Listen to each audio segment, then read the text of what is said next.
नमस्ते, के छ खबर तपाईहरुको? सन्चै हुनुहुन्छ? म आज मेरो युट्युब च्यानलबाट तपाईहरुलाई एउटा एभोकाडोको बिरुवा, घरको लागि एउटा बिरुवा कसरी तयार गर्ने देखाउँदै छु। हेर्नु होला है त। ल यता हेर्नुहोस्, यो माटो तयार गरेको छु मैले।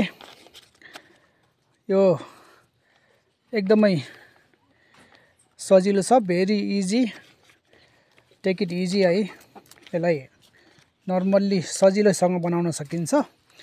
यो माटो चाहिँ यो मिक्स गर्दाखेरि हाम्रो जमिनको माटो एक भाग र एकदमै मलिलो पाकेको मल एक भाग र बालुवा एक भाग गरेर मजाले मिक्स गर्ने र भुरभुराउँदो बनाउने, यस्तो बनाउने।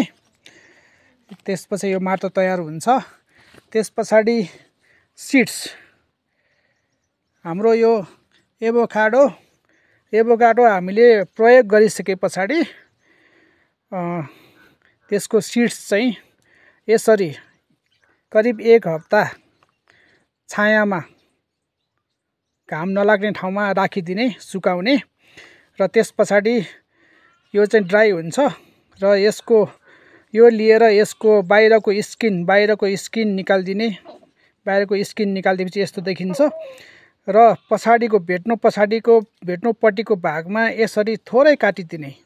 काटिदिइसकेपछि यो चाहिँ अलि छिटो उम्रिन्छ।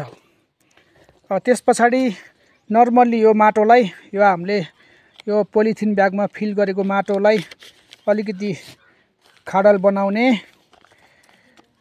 थोरै खाडल बनाउने, करिब 3 इन्च जतिको खाडल बनाउने।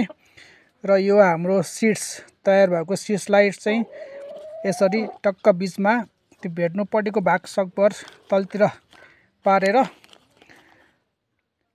राखिदिने र माटोले पुरिदिने।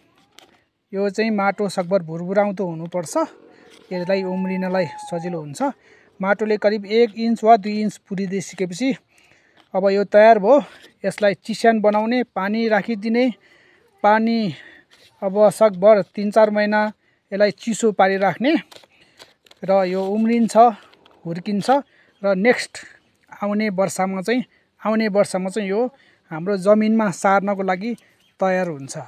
त्यसपछाडि 4-5 वर्ष पछाडि फेरि 3 वर्ष 4 वर्ष पछाडि फेरि यसरी एभोकाडो खानको लागि तयार हुन्छ। धन्यवाद।